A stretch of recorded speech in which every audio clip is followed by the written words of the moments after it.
Alors pourquoi cette journée? Pourquoi ce séminaire sur la laïcité et l'école? Il était essentiel, nous le pensons, de réfléchir sur ce thème au regard des enjeux actuels.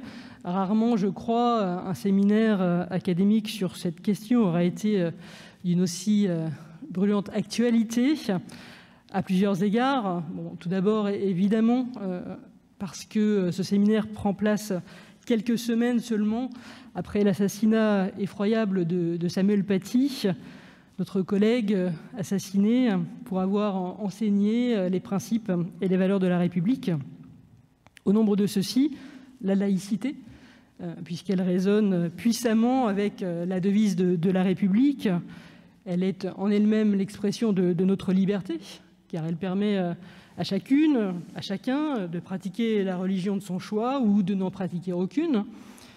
Elle incarne aussi l'égalité entre toutes les religions. La République les reconnaît toutes et n'en privilégie aucune. Elle est enfin fraternité, car toutes les femmes et les hommes, quelles que soient leurs opinions, leurs convictions, méritent le même respect. Ce séminaire intervient aussi quelques jours après la publication d'une enquête IFOP sur laquelle vous reviendrez peut-être, monsieur le secrétaire général adjoint.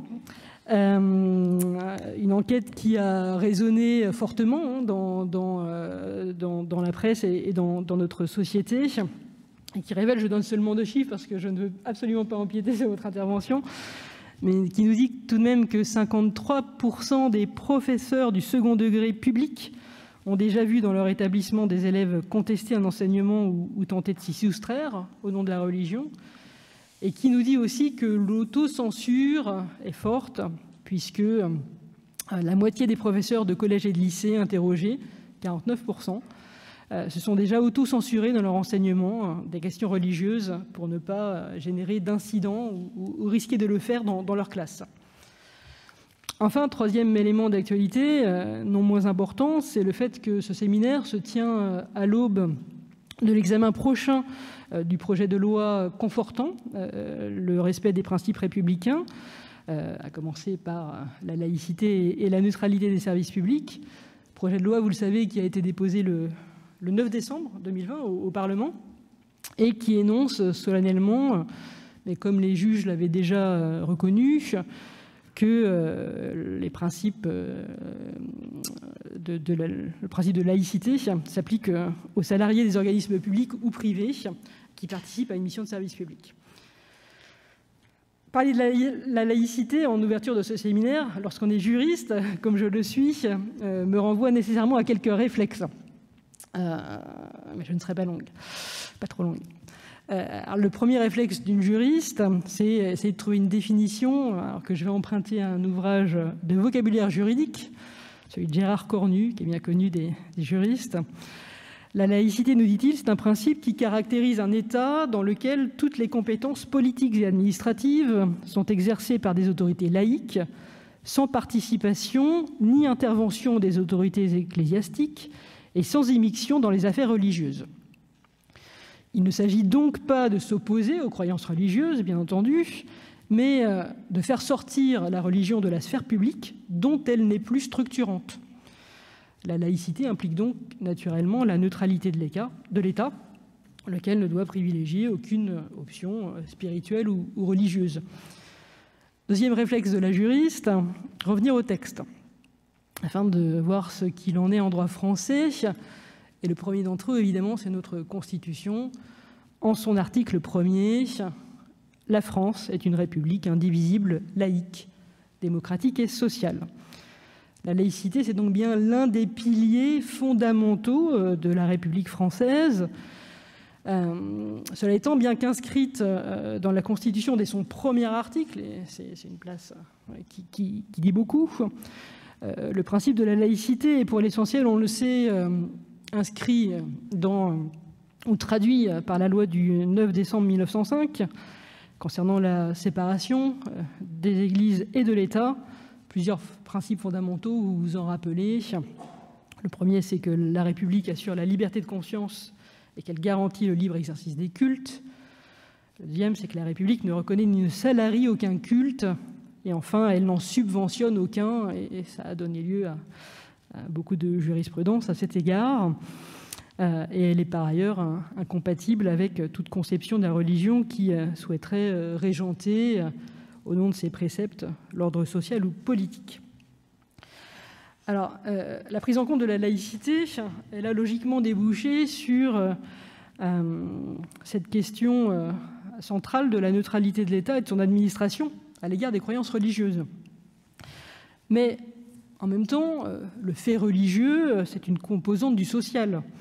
Il ne peut être tout à fait ignoré par les services publics. En tout cas, il doit vivre avec. Notre droit trouve donc un équilibre entre plusieurs positions, je crois. Une neutralité-abstention qui consiste à se déterminer en dehors des croyances religieuses.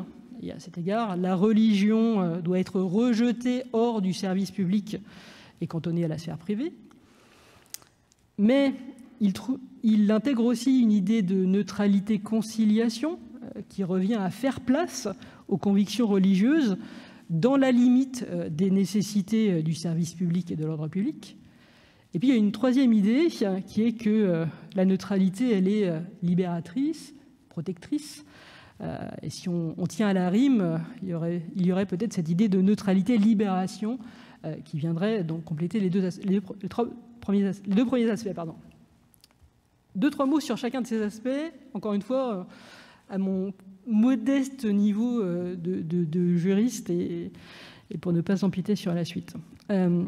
L'idée de neutralité-abstention, elle renvoie au fait qu'il incombe à l'administration de respecter le pluralisme religieux, de trouver le moyen de faire coexister des individus qui ne partagent pas les mêmes croyances, tout en ne montrant aucune préférence pour l'une d'elles.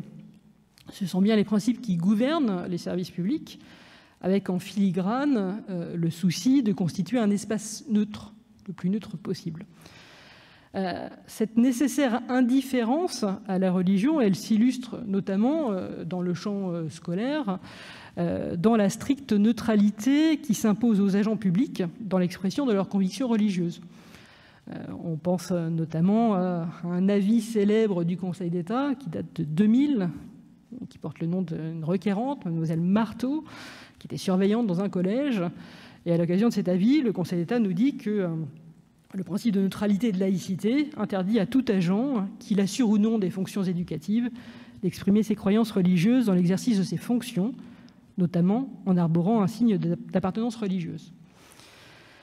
On pense aussi aux usagers, évidemment aux élèves et aux principes qui sont posés, on s'en souvient, dans la loi du 15 mars 2004, encadrant le port de signes religieux dans les écoles, les collèges et les lycées, le fameux article L141-5-1 du Code de l'éducation, qui nous dit que les élèves ne peuvent manifester ostensiblement une appartenance religieuse par le port d'un signe ou d'une tenue, et s'en est suivi, on le sait, une jurisprudence foisonnante du Conseil d'État pour essayer de cerner ce que c'est qu'un signe manifestant ostensiblement une appartenance religieuse.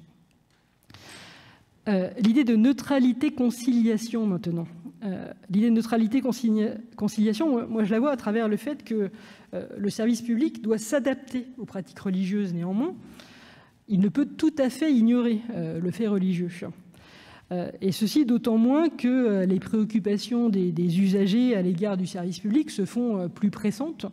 À notre époque, on pense bien sûr aux hôpitaux, si on sort de notre champ, aux hôpitaux dans lesquels les médecins sont bien souvent en butte à des revendications religieuses, par exemple parce qu'une femme refuse de se faire examiner par un médecin homme, ou par exemple encore parce qu'on est face à un témoin de Jéhovah et qu'il refuse, du fait de ses convictions, une transfusion sanguine.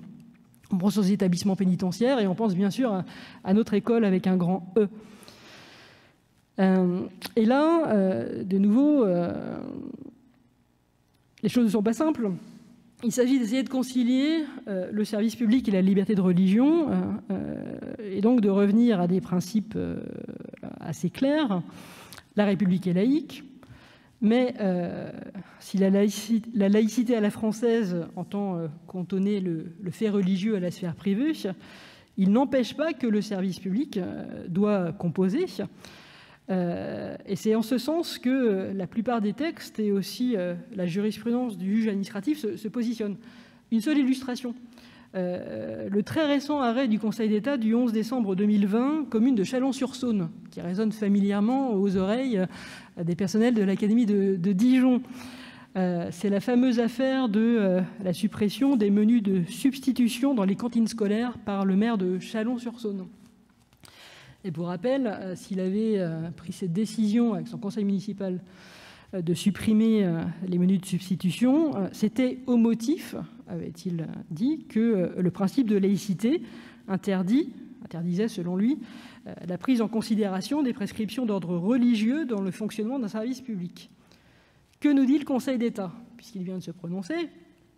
Il nous dit tout d'abord il confirme tout d'abord qu'il n'existe aucune obligation pour les collectivités territoriales gestionnaires d'un service public de restauration scolaire de distribuer aux élèves des repas différenciés.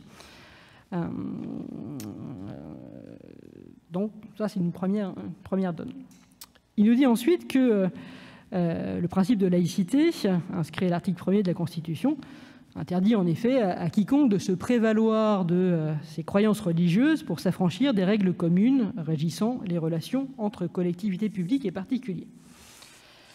Mais ce que nous dit aussi le Conseil d'État, en revanche, c'est que ni le principe de laïcité et de neutralité du service public, ni le principe d'égalité des usagers n'interdisent aux collectivités de proposer des menus de substitution.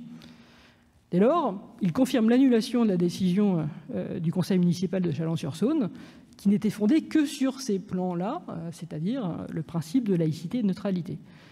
Et le Conseil d'État va même plus loin, puisqu'il termine en disant que les collectivités qui ont fait le choix d'assurer le service public de la restauration définissent ou redéfinissent les règles d'organisation de ce service en prenant en compte l'intérêt général qui s'attache à ce que tous les enfants puissent accéder à ce service public en tenant compte des exigences du bon fonctionnement de ce service public. Donc il incite néanmoins les collectivités à intégrer le fait que l'intérêt général va dans le sens de l'accueil de l'ensemble des enfants. Donc là, il y a bien cette idée de conciliation. Voilà. Le fait religieux est là, on ne peut pas tout à fait le pousser en dehors des murs du service public, on est bien obligé d'en intégrer une partie. On a cette même idée dans une autre jurisprudence qui est celle concernant les autorisations d'absence sollicitées par les élèves ou même les agents d'ailleurs pour les besoins de la pratique d'un culte, par exemple pour assister à une fête religieuse. Le Conseil d'État reprend cette même philosophie en disant qu'il y a en quelque sorte un droit à bénéficier d'une autorisation d'absence pour les besoins d'une pratique religieuse, mais c'est à la condition que cette absence soit conciliable avec le bon fonctionnement du service public et l'ordre public dans l'établissement. Et puis enfin, la neutralité, elle est libératrice, la laïcité est libératrice, protectrice. C'était mon idée de neutralité-libération, parce qu'elle garantit tout simplement la liberté de croire, de ne pas croire, celle aussi de changer de conviction. Et en cela, la laïcité, comme le dit notre ministre, elle est puissamment émancipatrice. Elle porte, comme je le disais au départ, cette idée d'égalité et de fraternité, de sérénité aussi, qui doit régner dans les écoles, chacun pouvant y venir en tant qu'élève pour forger sa propre personnalité, ses convictions, ses croyances, loin de tout prosélytisme ou loin de toute pression, mais tout simplement en se constituant au fil de ses apprentissages et aussi de ses échanges avec les uns et les autres.